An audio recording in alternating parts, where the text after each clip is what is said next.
Hello guys, this is János, it's RWA Audio, and I'm going to answer a question, and it is Dave's question. He posted it 3 days ago, and he said, in one of your void pipe videos you mentioned the room they are located is 24 feet long.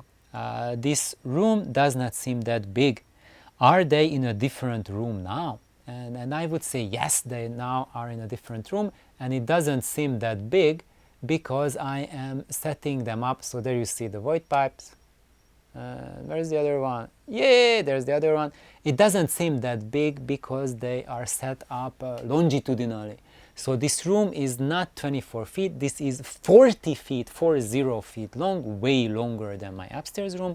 But but upstairs, if this is the room, they were set up like here and here, facing there, and now they are set up here and like here and here, facing there. So I'm basically the wall behind now is much closer to the speakers, but sideways there is like tremendous distance. So it means that they are not getting the support from the side walls. So this translates into lack of support for mid-bass. So the mid-bass is going to go much lower because of the lack of that support. However, because the room length is now 40 feet compared to 24 feet, now the low-end response of the pipes is actually lower. And in the upstairs room, I'm getting them to work down to 25 Hertz in the 24 feet long room, and here they work down to 20 Hertz. So this is for you guys who constantly, you know, bark loud that single driver speakers, they cannot do bass. It goes down to 20 Hertz, and it's pretty crazy, but yeah, it does 20 Hertz. And as you see, for the single driver void pipe, the low end is really defined when you have a driver in a cabinet that can support the driver, and the driver is able to produce sound down to a certain frequency. Then it really depends on the void pipe room interaction how low you can get.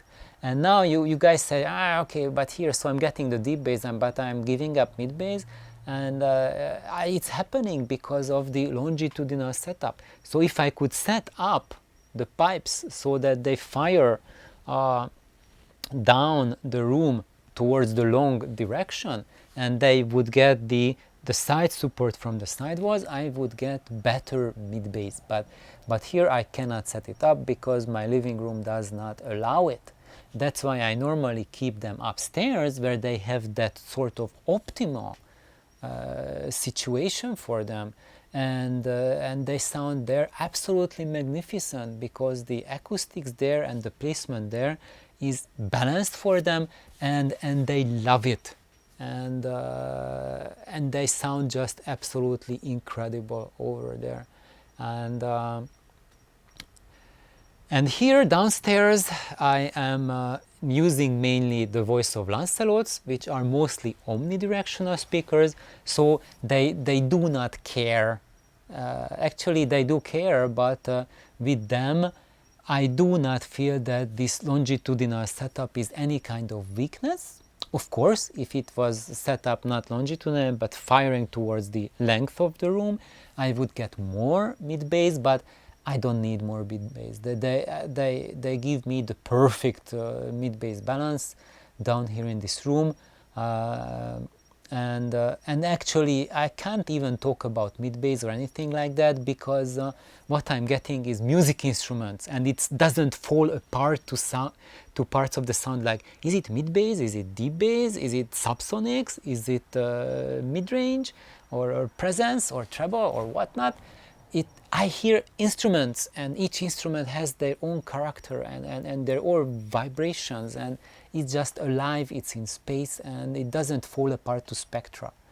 And it's just something quite amazing that my friends noticed too, that about the bass, like it doesn't feel like there's no separate mid bass. What's going on here? It's just like, oh wow, it's like just has a together sound. It's like we are not used to this from stereo. What's going on? So anyway, the Voigt pipes with the Cube Audio drivers, they can also produce that kind of sound, and in the upstairs room to a higher degree than down here, because there the room has more suitable acoustics. And when you look at them, the Voigt pipes, they have they do not have the omnidirectional system. They fire forward, so it's more like a traditional system. And because of that, they will much more warmly reward you if you have a room with perfect acoustics, perfectly balanced acoustics for stereo. And the voice of Lancelot's behind, you can see the black thing, like the black carpet there, or curtain or whatnot. Those guys, because they're omnidirectional, they really don't mind it to such a degree. They just create that sound which is present in the room, even if your room is not balanced. So that's just kind of like a food for thought. So because many of us have that sort of challenge, that you don't have a perfectly balanced room. And here, this room is not the audiophile's dream, not set up just as an audio room and nothing else. This is a functional living room, but it's also optimized for audio. However, to get the traditional audiophile experience is you are in the sofa, and then it's like, wow, that's what you get. So when you are in the sofa, you get that sort of experience as if this was a perfect room for audio only and nothing else.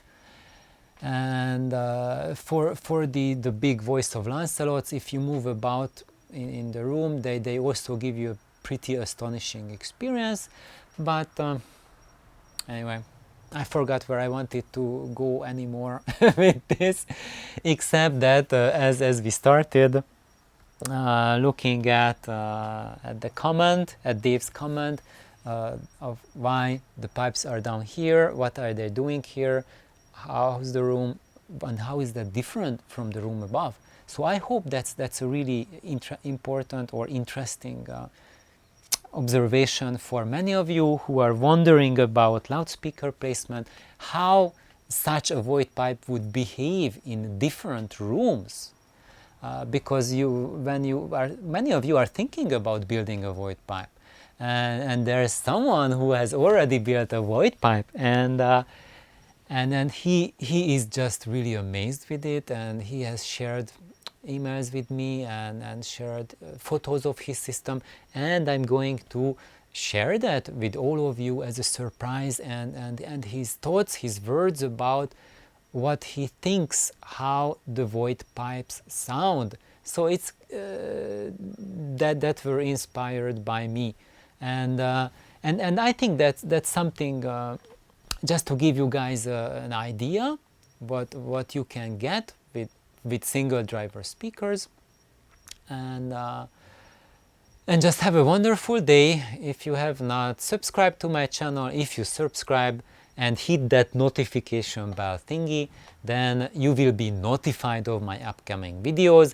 By the way, I post a video almost every day, sometimes even 2 videos a day. Sometimes I miss a day or 2 not posting.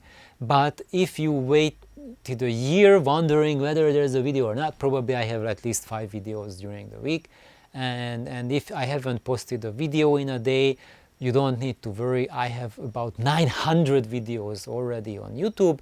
Just go to my channel page and just browse yourself endlessly. So thank you guys and girls. Have an astonishingly good day. Bye bye.